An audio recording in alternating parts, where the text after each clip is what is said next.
There was an almighty jolt, then what felt like the world's biggest dog pulling on its lead. I held on to the jacket sleeve like a man possessed.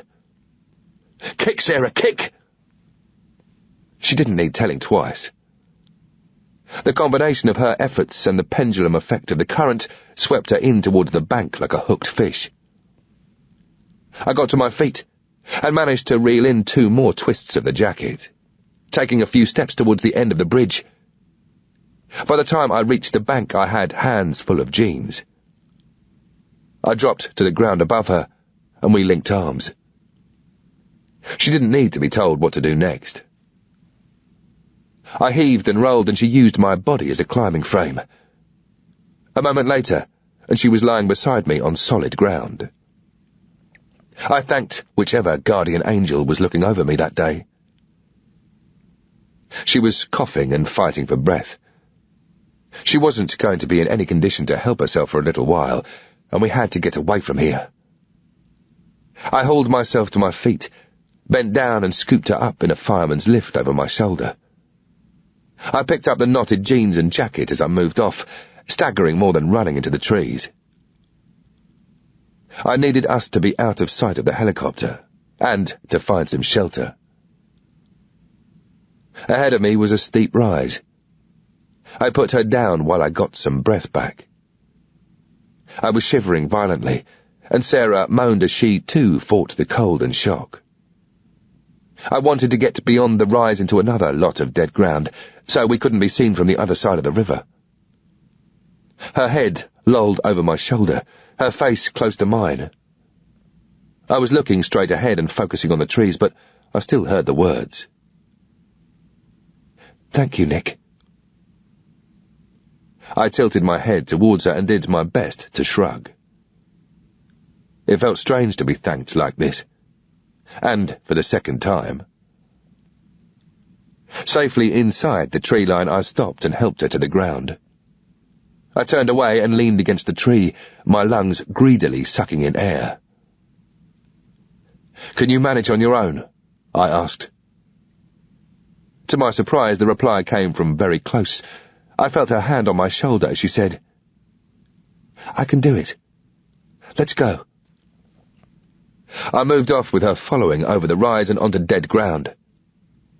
We couldn't be seen from the opposite bank anymore, but we still needed cover from the air and the biting wind. It wasn't as strong as last night, but wind chill could really slow us down after what we'd just been through. Normally, when looking for shelter from the elements, the last place you want to be is in a valley bottom or a deep hollow, because hot air rises, but we needed the cover. We also needed to try and find a place where we could preserve what little body warmth we had left, and away from the noise of the river so I could listen out for pursuers. As I bustled her through the canopy, needles pushed themselves sharply into my face, and bucketfuls of water spilled off the disturbed branches. The best hide I could find was a massive fir about 100 meters from the river, whose branches hung down to the ground. Sarah was clearly in pain as she crawled towards the base of the trunk. The branches started about a meter up the trunk and met the ground about a meter away from us. There was no noise here, except for the wind against the outer branches. It was just as wet inside as out, but it felt wonderful just to be under cover. It's a psychological thing. Get up against or under something, and you begin to imagine you're a bit warmer. We huddled against the trunk, both of us shivering and shuddering. Adrenaline had kicked in when we were on the move, but its effects were subsiding. I just wanted to lie there, but I knew that if I made an effort, it would pay off. I pulled the strap of Sarah's bag over my head and dropped it on the ground. Then I took out the knots with cold, numb, and very fumbling hands and teeth. With my foot on the collar of the jacket, I got hold of the rest of it and started to twist out the worst of the water. Sarah looked at me like an abused puppy, huddled up and shivering. I untwisted the jacket and threw it at her. I wanted her to stay alive for 2 reasons now, I still didn't want to have to carry a dead weight out of the area, and I wanted her to answer some questions. She put the jacket around her shoulders and hungrily wrapped herself up in it. Then she wriggled backwards until she was resting against the tree, cuddling herself, trying to tuck the jacket around her legs. I took off my shirt and t-shirt and wrung them out too. I was shivering so badly that it felt as if my muscles were in spasm, but it had to be done. I had to get the water out and some air into the fibres so that my body heat, what was left of it, could sustain itself. Not that cotton has that many air pockets. Cotton kills. The saying goes in outdoor circles. And for good reason. But what I was doing was better than nothing. It made me think of shirts, KF. The thick, woolly shirts we had to wear in the infantry. I'd never found out what the letters KF stood for. All I knew was that the material used to itch and scratch, and in summer make you feel as if you were wearing a greatcoat. But in the field during winter they were great. Wet or dry, the fibres retained heat. I put the shirt and t-shirt back on, then knelt to take off my boots, fumbling to undo the laces with numb, trembling fingers. Finally, I wrung out my jeans, taking care to keep the pistol away from Sarah's grasp. When I was dressed again, I tucked everything in, trying to minimize the number of ways in which the wind could get to me. I pushed the pistol into the back of my jeans by the base of my spine, where she wouldn't be able to get at it. I sat back against the trunk, with Sarah on my left. She was still in the same position as before, sitting in a curled-up ball and using the jacket as best she could to keep herself warm, her hands keeping the collar pulled up around her face. It's always best to share body warmth, and two people of opposite sexes huddled together generate 5% more warmth than two of the same sex. I nudged her with my elbow, held out my arms and motioned with my head for her to move over. She shuffled across, sniffing, her hair soaking wet and plastered over her face.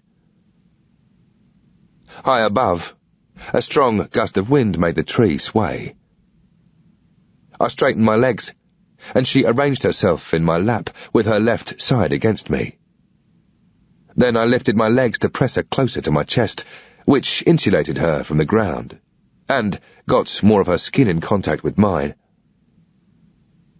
Her wet hair was over my shoulder as her body pushed into mine. I put my arms around her.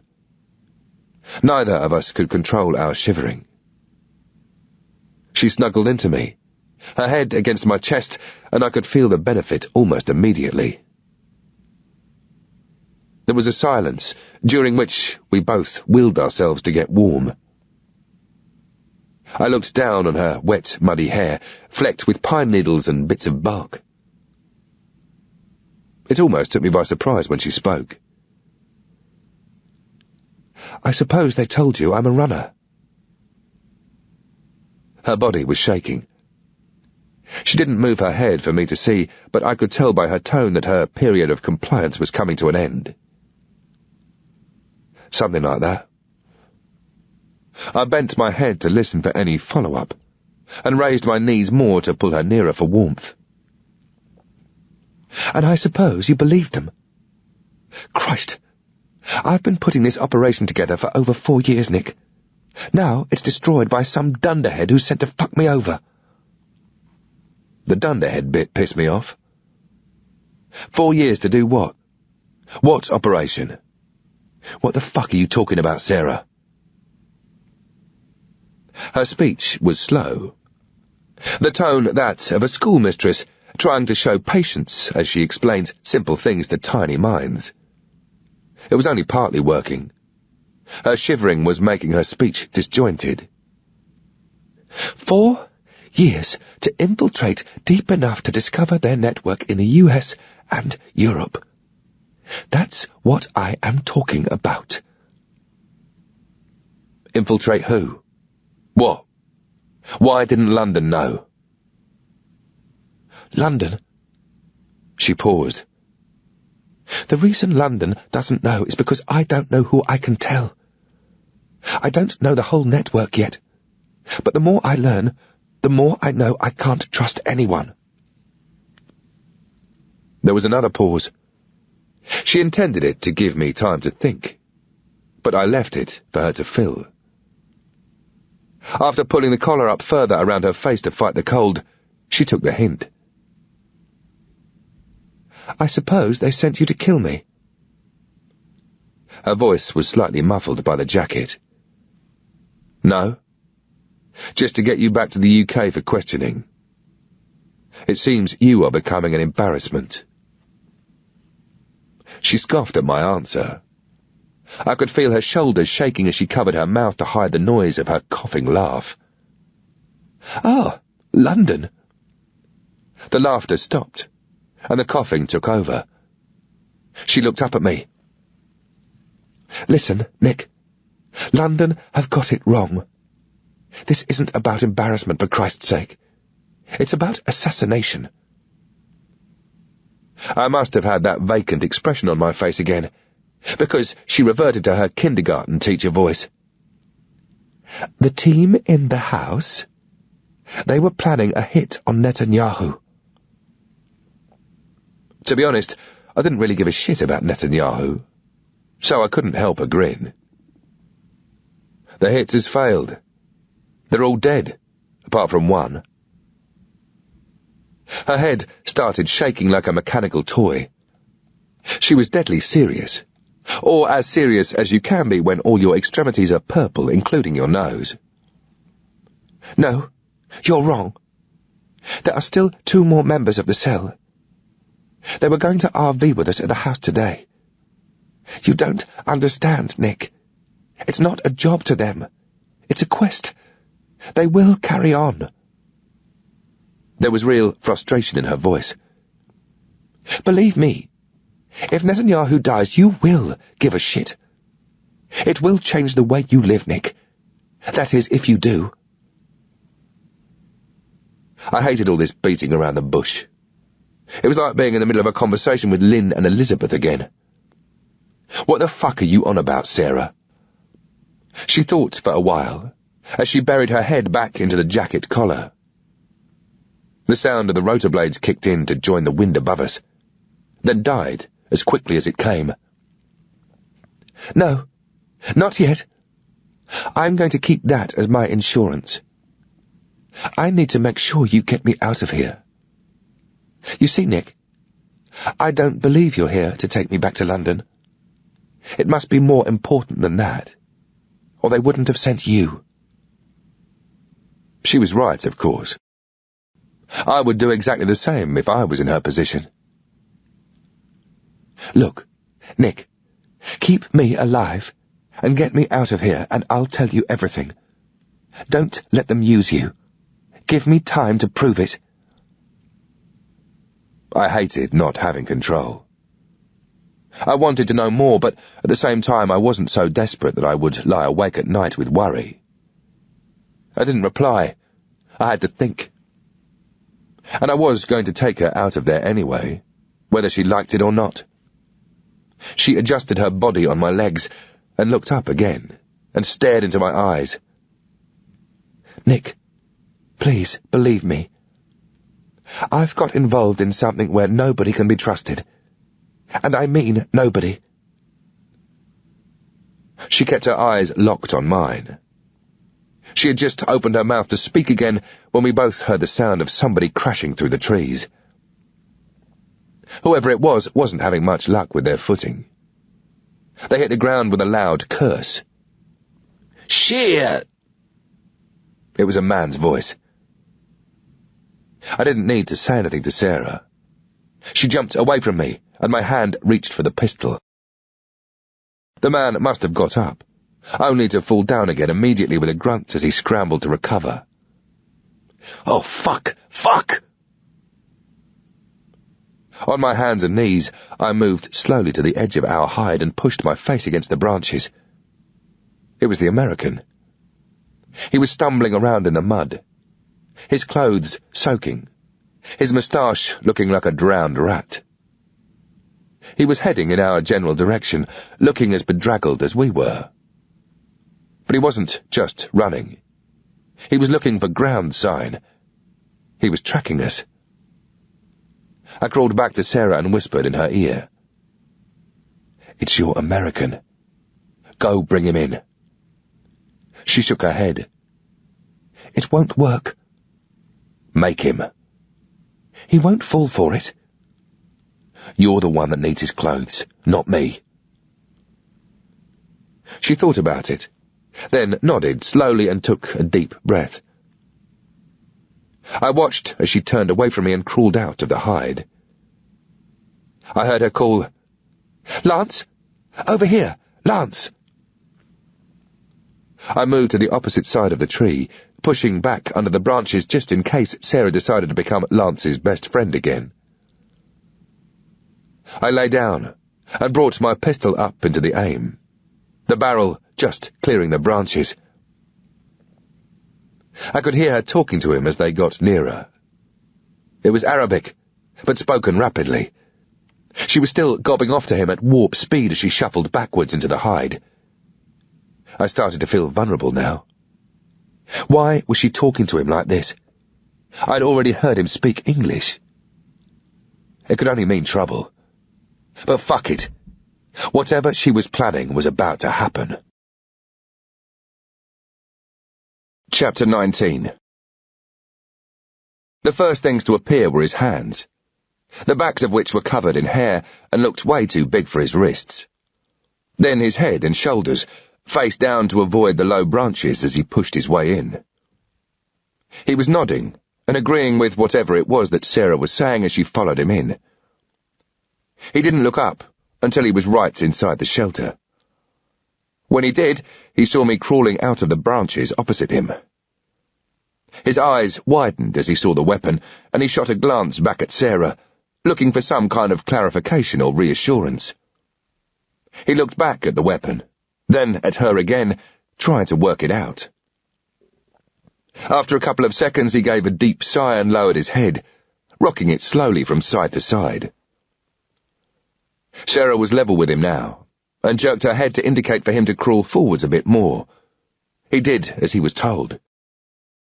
She ran her hands underneath his jacket.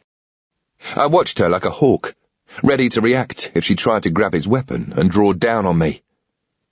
She looked at me and shook her head. I motioned him to move to the left of the hide, and he shuffled over on his hands and knees. I stopped him before he was too close to me, in case he fancied his chances. The black bomber jacket he was wearing had a Harley-Davidson motif on the left-hand side and looked warm. I motioned with the pistol. "Clothes." Still on his knees, bent over with his back parallel to the ground, he started to remove the jacket. His gaze switched between me and Sarah. He didn't say a word, still trying to work it all out. Sarah was sitting against the tree with her hands in her jacket pockets and her knees against her chest. I grabbed the American's jacket and started to put it on, making sure I put Sarah's bag back over my shoulders. "Now the rest of your stuff," I said. "One hand." He put his left hand on the ground and fiddled with his belt buckle with the other. Sarah was impatient and very cold, and she snapped at him in Arabic. She must have been feeling grim, covered from head to toe with mud, leaves and pine needles, and her legs were wet, dirty and bleeding. Lance was wearing Nike trainers, and Sarah decided to help him by pulling them off from behind. His Levi's were next, and when he'd finished, she stretched out on the ground, arched her back and raised her backside to get the big jeans on. She was doing up the belt, and he was pulling off his t-shirt when I heard the helicopter again. The two of us looked up, which was pretty fruitless considering the tree's canopy meant we couldn't see anything. Lance's t-shirt was over his head, but not his shoulders. I put my left hand on the back of his neck and rammed his face into the mud, the barrel of my pistol pressing into his neck. The throbbing of the rotors was virtually overhead. The heli was hovering. It stayed there for several seconds, the trees flexing under the downwash. Shape, shine, shadow, silhouette, spacing and movement. Those are the telltales that can betray your location. But we were in good cover. Sarah knew that too, and continued slowly pulling on the warm clothes. The heli moved away about 50 metres, hovered again, then moved on. The sound of its rotor blades disappeared completely. I took the muzzle away from the American's neck and told him to carry on. He finished taking off his T-shirt. Sarah took off the jacket, put on the T-shirt, and replaced the jacket. All that was left were his socks and boxers. It was Lance's turn to shiver, the thick hair on his back plastered flat by the rain. I could see in his eyes that he was starting to flap. He must have thought he was going to be killed and started mumbling some sort of prayer to himself. But it wasn't a plea. The tone was more of acceptance. I said, "It's okay, Lance. You don't need Allah yet. You're not going to die. Just shut the fuck up." Sarah was sorted, kneeling with her hands in her jacket pockets, wearing size 11 trainers and jeans with the gusset hanging halfway down to her knees, with turn-ups so big they looked like some sort of fashion statement. The boy was still mumbling away to himself on his knees, bent forward with his forearms resting on the ground, his hands clasped together in prayer. He was trying his best to be the grey man. Sarah looked at me. "What about him?" I said, "Let's get moving while the heli's gone. I'll tie him to the tree with my belt. He'll be fucked off, but he'll live." She shook her head. I said, "No, just leave him. Come on, let's go. We need to make distance." She gave a sigh as I took the belt from the bag and kicked Lance over to the tree and began to secure him to it. An hour or two and he would free himself. If not, he deserved to die anyway. He was still muttering to himself, and as I tightened the knots he blurted out some insult to Sarah in Arabic. He was probably telling her what a bitch she was for fucking him over like this. After all they had been through together and all that shit. She ignored it. I felt like telling him I knew how he felt. I had a quick look around to check we hadn't left anything, and started to crawl out of the shelter. Sarah followed, or at least I thought she did. The Arabic mumblings got fainter. I was still on my hands and knees, my head just emerging from the branches, when the loud report of a weapon came from behind me. Instinct flattened me to the ground. In almost the same instant, I realized it wasn't me who'd been shot, and slithered out of the way. My first thought was that he'd somehow got Sarah. I jumped to my feet and ran round the tree to approach him from the other side. I started to crawl in, weapon at the ready, pushing through the branches on my stomach. I saw him. He was still being held up by his secured hands, but his body was sagging and his legs were splayed, like the crumpled victim of a firing squad. There was no way Lance would be feeling the cold anymore. Sarah had head-jobbed him with a semi-automatic. She was on her knees putting the weapon into her jacket pocket. What the fuck was it with this woman? Every time she was left alone with a man, she landed up killing him. "Give me the gun, Sarah. Give it." She looked up into the sky, as if I was being boring, pulled it from her pocket and threw it over to me. I crawled back out. It was pointless keeping a low voice now. Half the state would know where we were. I snapped, "What the fuck are you doing?" He wouldn't stop, believe me. He would try and join up with the other two or carry on himself. I know these people. I know Lance very well. Look, the other two. They know where, how, and when to do the hit. What you did this morning won't stop them. Her face had taken on a manic look. "For fuck's sake, Nick, I'm beginning to wish I'd just killed you and opted to carry on with him." There was no time for debate. We'd been compromised. We had to be like animals now and run as fast as we could. It didn't matter where, we just had to get out of that immediate danger area.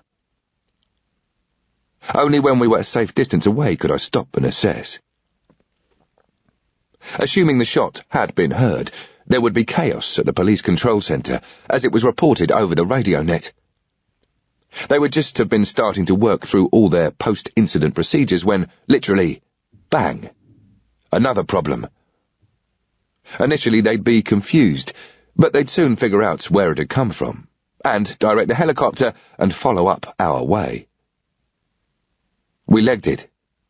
We could move much faster now than before, even with Sarah wearing her size 11 Nikes. I was severely pissed off with her for what she'd done, but tried to control it.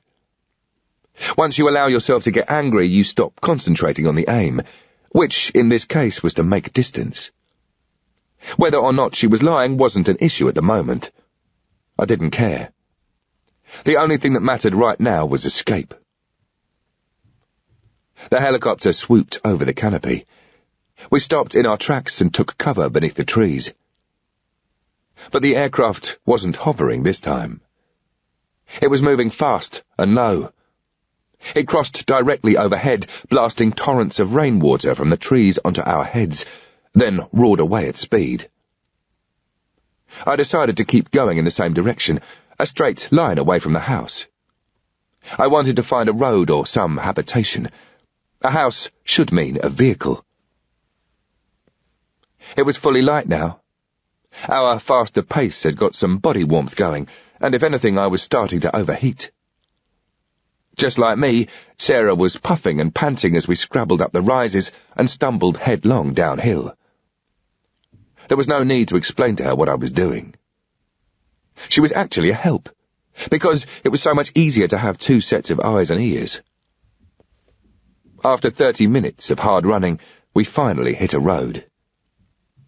It was a single carriageway, potholed and no more than 3 or 4 metres wide. I paralleled it to the right, running through the trees about 10 metres to its side. We hadn't gone far when I heard a vehicle. We stopped, got down, and I rested on my elbows and knees to keep myself out of the mud and preserve body warmth. It was approaching fast from behind us, engine roaring and tyres splashing on wet tarmac. A blue and white appeared and sped past, its roof-mounted red and blue light bar flashing brighter than was normal in daylight because of the cloud cover. The police would have things squared away by now. They were probably placing a cordon round the whole area. They'd then either wait for us to emerge or come in and flush us out. The moment the cruiser disappeared from view, we got up and started moving. The wind had strengthened, and I could see waves of heavier rain coming in ahead. After 20 minutes of running through deeply rutted, puddled ground, we came to a large open area. A perfect square of about 5 acres cut out of the forest, with a white cattle fence around the perimeter. Sitting in the middle, and approached by a driveway from the road, was a 2-story ranch house built of wooden slats, with a pitched roof, tiled with grey slates. A square extension had been added onto the far end, and I could see an open garage at ground level. Inside were a pickup truck, 2 other cars, and a small powerboat on a trailer. The building and 2 of the 3 vehicles looked as if they'd seen better days. There was no approach to the garage that avoided open ground. I guessed there would be windows on every side of the house to take advantage of the views. 6 or 7 horses were loose in the field, but there was no evidence of dogs, and the house itself seemed quiet enough. Maybe everybody was still tucked up in bed. "You stay here," I whispered to Sarah. "I'm going to go and get a wagon. When you see me drive out, move up to the road." "Why aren't I coming over with you?" She sounded suspicious, as if she thought I'd get in a vehicle and just leave her stranded. If only she knew. She was in no position to question my decisions, but I answered. "Number 1, it's quieter if I go on my own. I know what I'm doing, you don't. Number 2, I don't want you killing anybody else. And number 3, you have no choice. I have your documents in here. I half-turned to show her the bag on my back. You want me to help you? You wait here. The plot of land was as flat and green as a pool table, not a single fold in the ground. Checking the road for vehicles and the sky for helis, I set off across grass which was about 3 inches high and full of moisture, running but trying to keep as low as possible. I didn't know why, because it didn't make me any less visible, but it just seemed the natural thing to do. I was leaving a clear track in my wake through the wet grass, but I couldn't do anything about that. I kept looking at the windows for movement. As I got closer, I could see that the upstairs curtains were drawn. I wondered if Mr. and Mrs. Redneck were sitting in bed watching the news about last night's events down the road. For sure, there'd be more news crews at the lake by now than there were police. Reaching the house, I bent down below a side window with open curtains. In this weather, there would have been a light on if people were up and about, and there wasn't. But even so, I didn't chance looking inside. I held it there for a few seconds and listened. Nothing. Now that I was close up to them, I could see that the slats weren't wood at all, but aluminium painted to look that way, and the roof was just felt, masquerading as tiles. I moved around to the opposite side of the house, towards the garage extension, making sure that I kept low to avoid the windows. I shook my head to get the rain out of my face. There were no wet tire marks on the garage floor or rain on the wagons. There had been no movement since at least last night. The first thing to do was check whether any of the vehicles were alarmed. I couldn't see any warning signs, flashing LEDs or other telltales. An alarm would probably have cost more than the 2 cars anyway. I tried all the doors on the vehicles, starting with the pickup truck, then the 2 others. A small, rusting red Dodge, a bit like a bottom of the Range Rover, and an elderly olive-green estate car with fake wood panelling along the sides that made it look like a stagecoach. Everything was locked. The rain was drumming on the garage roof as I went back to the muddy white Nissan pickup. It had a double cab, with a flatbed on the back, protected by a shaped, heavy plastic liner. I had a quick mooch in the boxes next to it, against the wall, then moved aside the plastic bottles of 2-stroke mix for the boat engine, looking for something to jenny it open with. I found a toolbox, and was bending over it, moving the tools really slowly and carefully so I didn't make any noise. When there was a shout that made me jump. "Don't move! Freeze, you son of a bitch!" Whoever it was, he must have spent his life stalking animals in the woods because I hadn't heard a sound. I didn't move a muscle. "Keep still, or I'll shoot you sorry ass," he said, in a really cool, calm, deep southern drawl. He was directly behind me. Fucking right I stood still. I also made sure he had a good view of my hands. I had a pistol tucked down the front of my jeans and another in my jacket, but they were staying where they were. I didn't know what he was pointing at me, or even whether he had anything at all, but I wasn't going to take the chance. I stayed bent over the toolbox and kept my mouth shut. I didn't want to say anything that might antagonize him, especially in my bad American accent. I could hear his feet scraping on the concrete floor of the garage. I listened intently. I wanted to estimate how far away he was. "Son of a bitch! Stay where you are!" He sounded an oldish man, maybe in his early 60s. He was shuffling towards me. I moved my eyes so that I could catch his reflection in the door window of the pickup. As he moved closer, I could clearly see an outstretched hand holding a snub-nosed revolver. "Do you know whose truck this here is, fella?" I shook my head very slowly. My son's a state trooper. He's out there, looking for your ass right now. But you're in my house. You belong to me, sons of bitches shit, damn it.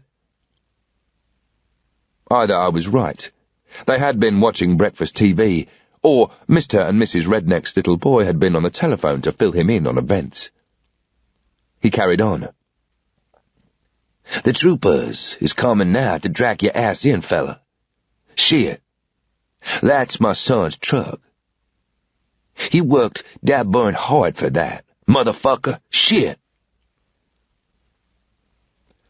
I kept watching the reflection in the window. He took another couple of steps towards me, but he shouldn't have done.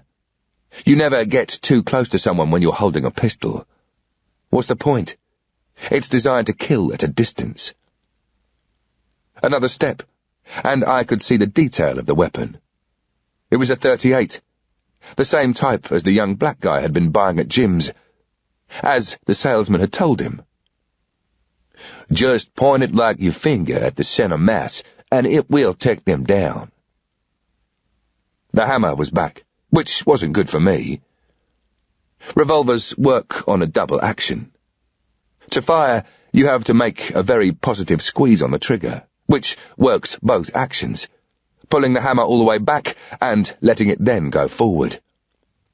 That serves as the safety device on a revolver, instead of having a safety catch, which you get on most semi-automatics. But he'd cocked it. The hammer was pulled back. The first action had already been taken up. All he had to do now was gently squeeze that trigger with less than 7 pounds of pressure, and the thing would go off. A year-old baby can exert 7 pounds of pressure with his index finger, and this was a big old boy who was pissed off and sparked up. I remained passive. He had me. What could I say?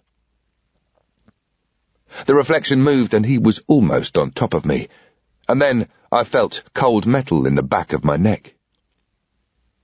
He jabbed the pistol, moving it up and down, and, knowing that he had his finger on the trigger, I started to flap. I closed my eyes, ready to die. "Fucking sons of fucking bitches," he ranted. "Why don't you fucks get a job like every other motherfucker? Shit. Not just come and take.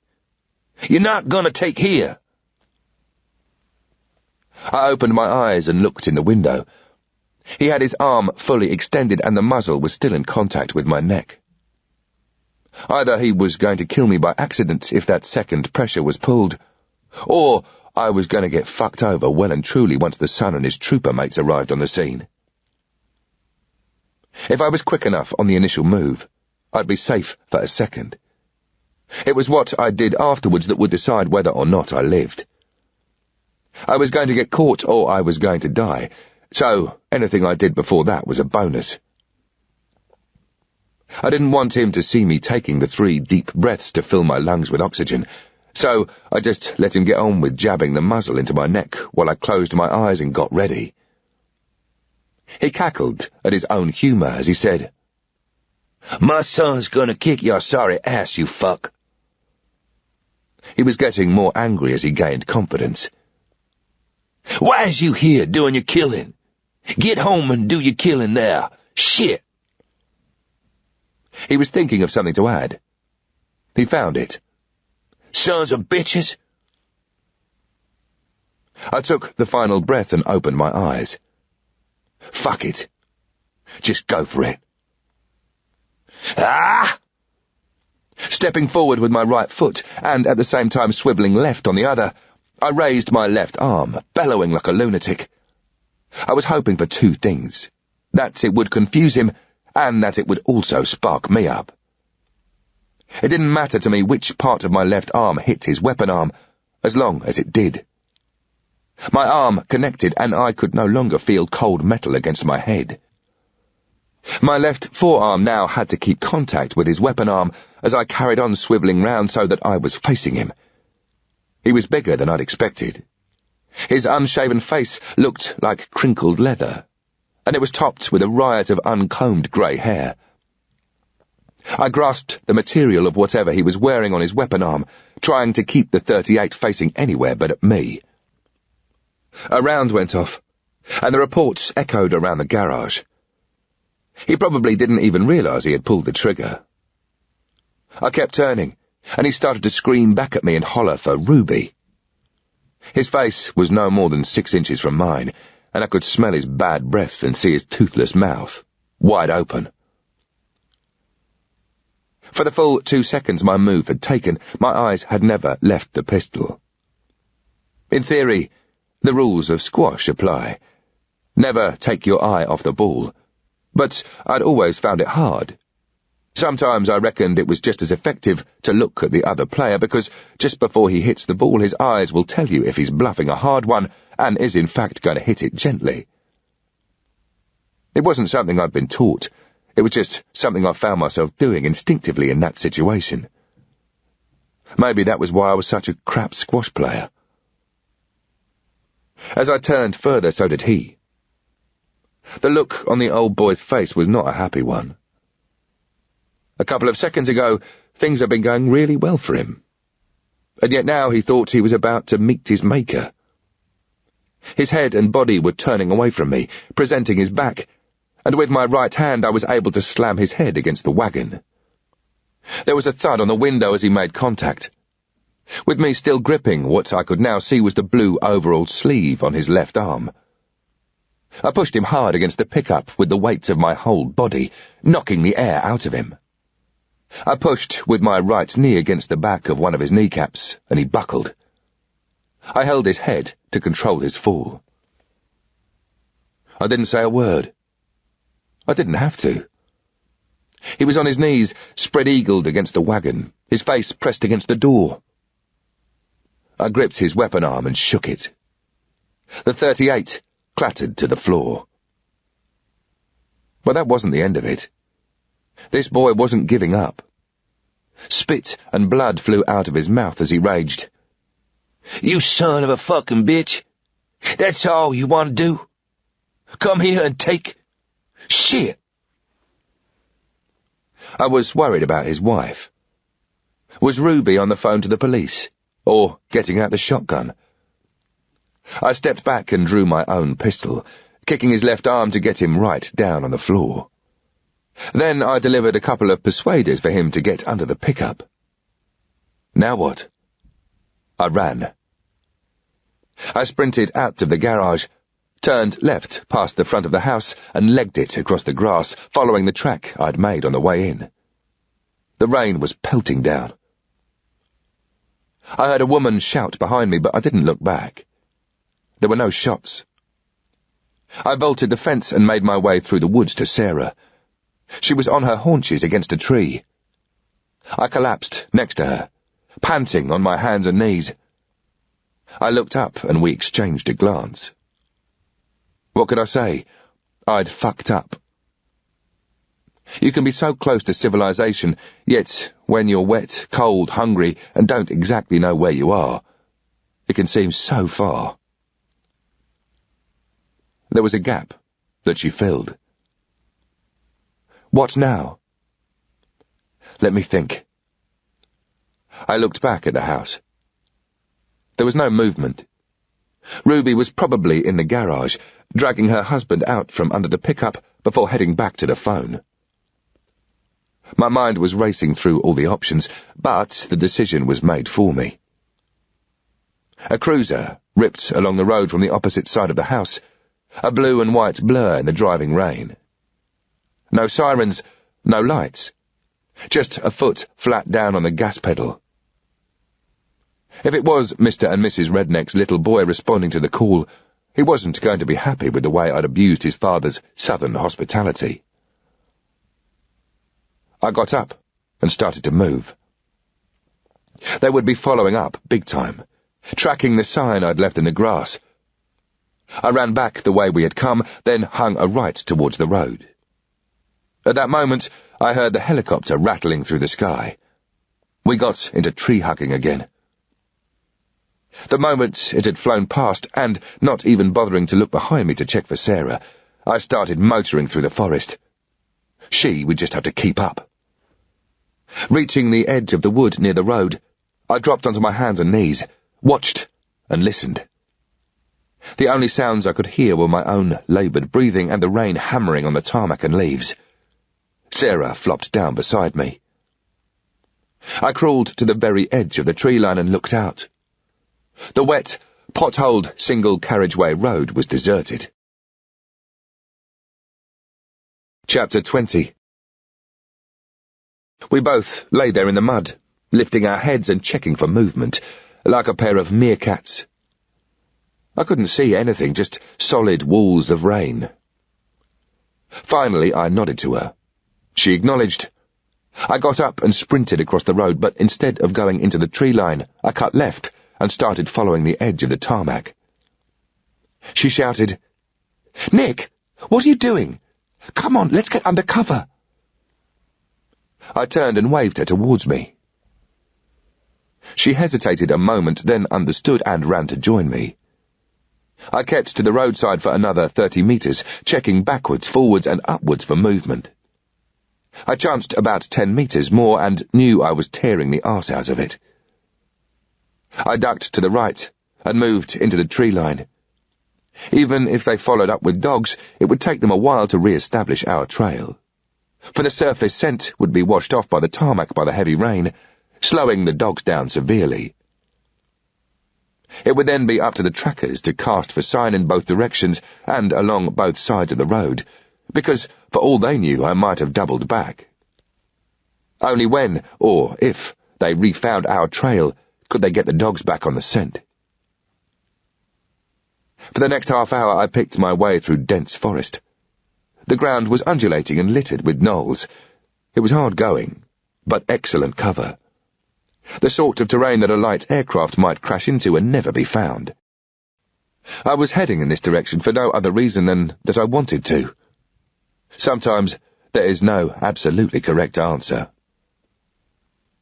Every 10 minutes or so the heli clattered across the sky, casting around for movement or visible sign.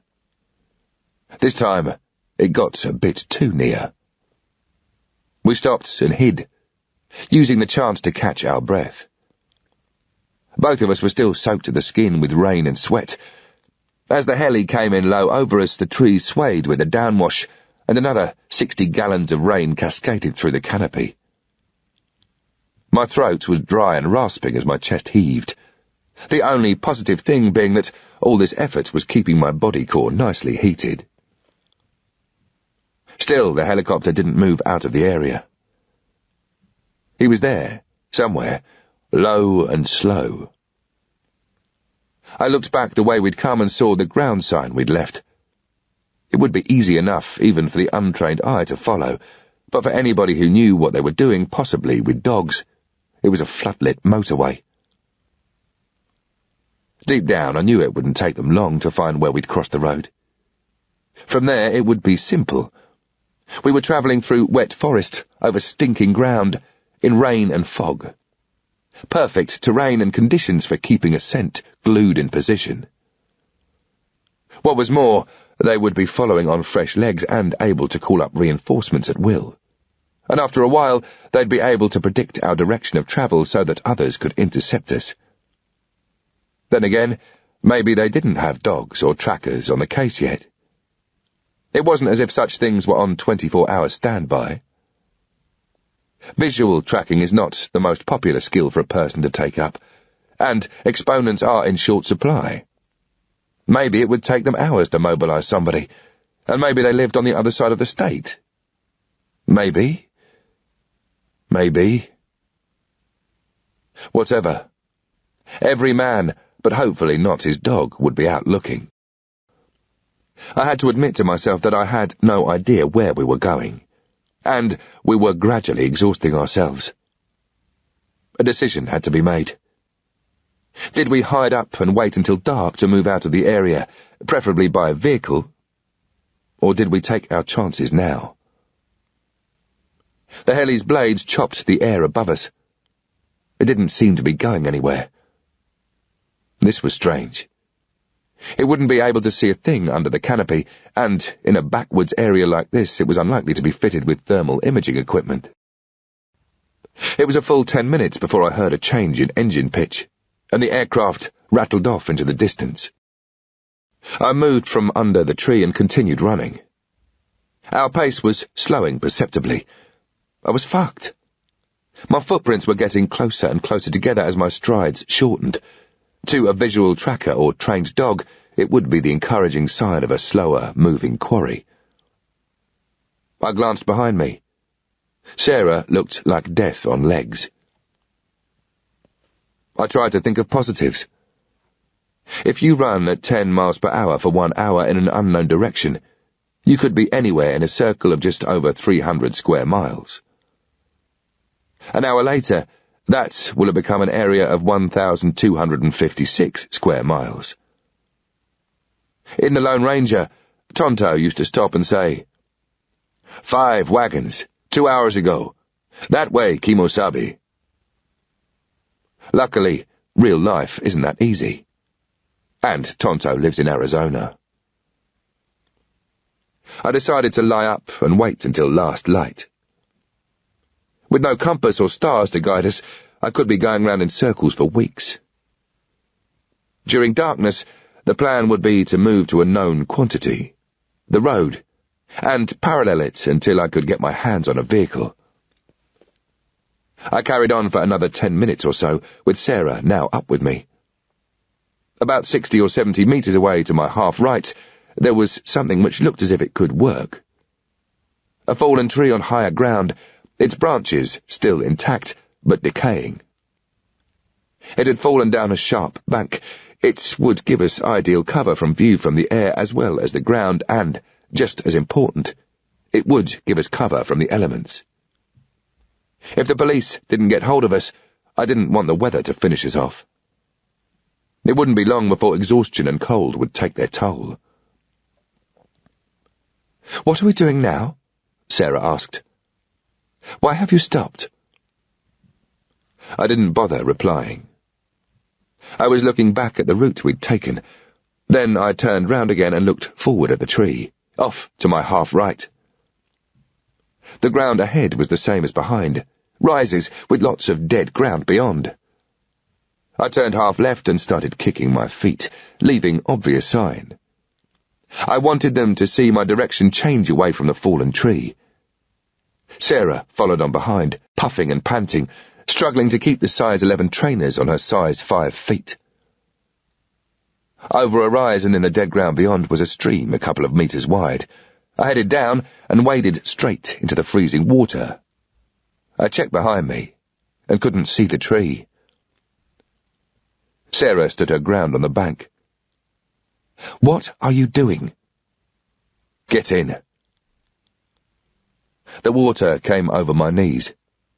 I turned left and moved downstream, stopping every dozen or so paces and looking back to make sure I couldn't see the tree. I had trudged about 50 metres, with Sarah splashing along behind me before I decided this was far enough. I didn't know why, it just felt right. I got out on the far side of the stream and stood still. I could hear Sarah's trainers squelching as she came up beside me, visibly thankful for the rest. I gave myself a minute to collect my thoughts, looking at her, soaked and bedraggled, fir needles splattered on her face, twigs in her hair. Not exactly how she'd choose to appear at one of her embassy parties, but she was doing well. She'd obviously kept herself in shape. "Ready?" She nodded, and took a deep breath to prepare. We moved up and down for another 300 metres or so, in a direct line away from the stream. Sarah was starting to feel the strain, and I could only move at her speed. I decided that this was far enough. It was time for one last bit of deception. I stopped, and moved over to an outcrop of rock. Sarah came up level with me, and we both had our hands on our knees, panting for breath, as if we'd just finished a 200-metre sprint. "Sarah, take off your knickers." She looked at me blankly. She'd heard me say that before, but not in a situation like this. "What?" "Your knickers, I need them." I'd already taken off my jacket and was pulling off my shirt. I was after the t-shirt underneath. Her expression told me that she wasn't sure about this. "Sarah, trust me. They must have dogs." She didn't bother to ask, just moaned to herself about getting undressed. In any other situation, it would have been quite nice to watch her drop her jeans and peel off her underwear. But that was the story of my life. Wrong time, wrong place. I got my shirt back on and shivered as it touched my skin. Sarah was busy doing up her jeans. I picked up her knickers and placed them with my t-shirt between the rocks and a bush. If we were being tracked visually or by dogs, they would get to this point. The mutt doesn't know what's really happening and what exactly he's looking for. To him, it's just a game. A dog can confuse an item of clothing with the quarry and assume victory with its find. Then the handler has to get the dog sparked up again before it will continue. Dogs pick up scent in two different ways. From the air and from contact with the ground, trees, plants and buildings. Airborne scents don't last long. They are quite quickly blown away by the wind. Ground scent, however, can be obvious to a dog for anything up to 48 hours, and can be generated not only by leaving your smell on things you touch, but by your movement itself. If you're walking on grass or pushing through vegetation, you'll crush leaves and stems with every step. Even on bare ground, your footprints will release air and tiny quantities of moisture which have been trapped in the earth, and they smell quite different from the air above ground. From your scent footprints, a dog can even tell which direction you are moving in, because as you push off each step with your toes, the front of the scent print is more obvious than the heel, and it doesn't take long for a well-trained dog to work out what that means. Just as each person's footprints look slightly different to the human eye, so does the mixture of scents in a smell footprint to a dog. If he's really switched on, he might even be able to track one individual where there are a number of people travelling together. A dog could out-hear, out-smell, and outrun me, but I could outthink him. "The strongest odour is from the sweat glands," I said to Sarah. "But at the moment, I think your underwear will smell more than your t-shirt." I grinned. "Nothing personal." She thought about it and nodded. She had to agree on that one. "Okay, follow me, step by step. Don't touch anything, not even to lean on." I started to pick my way over the outcrop, sticking to the highest rocks to keep out of any areas where scent could be trapped. Hopefully they would be washed clean by the rain. We moved into dead ground, carefully picking our way to prevent leaving sign. I started to move back down to the river. I got 75 metres short of the water and moved left until I saw the fallen tree. From nowhere, the heli reappeared. We hurtled under the trees, hugging them as if they were long-lost relations. I heard the groan of the rotors again, moving deliberately over the top of the canopy. It got so close, I could feel the downwash. I suddenly made sense of what it was doing. It was following the line of the stream, maybe patrolling any exposed waterways, because that was all they could see down here. It moved off, and so did we. The fallen tree looked quite promising. There were enough branches to hide under, and we could even get under the trunk where it lay clear of the ground. It was going to be a squeeze, but we'd be needing to huddle together anyway to share body heat. Sarah was down on her knees trying to catch her breath. She searched my face as I motioned her in. "Why aren't we running?" "I'll explain later.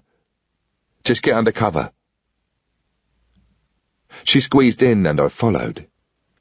The underside of the trunk was just as wet and cold as the open air. But we were hidden and had a chance to